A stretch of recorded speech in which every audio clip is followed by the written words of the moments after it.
our case.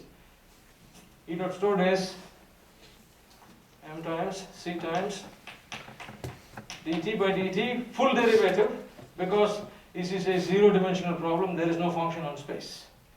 Functional dependence on space. E dot in, what are all the things coming in? Convection.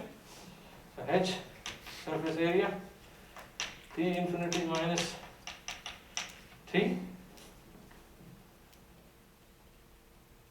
There is irradiation coming in. Alpha is the same as epsilon. So big brackets start.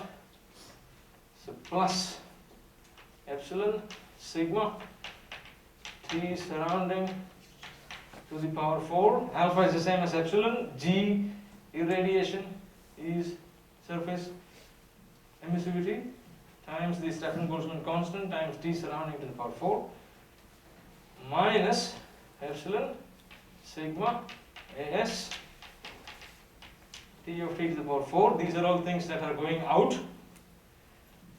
And then I'm going to have Q dot.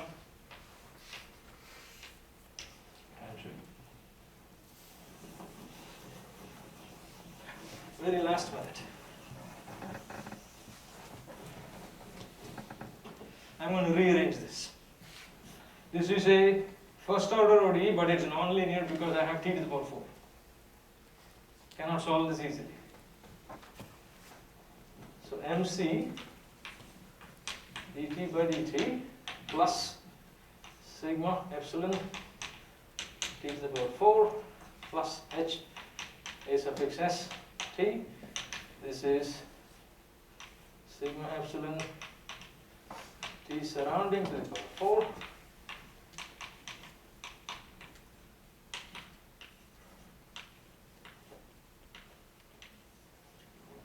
plus Q dot times the volume. Q dot is the volumetric energy generation rate in watts per meter cube.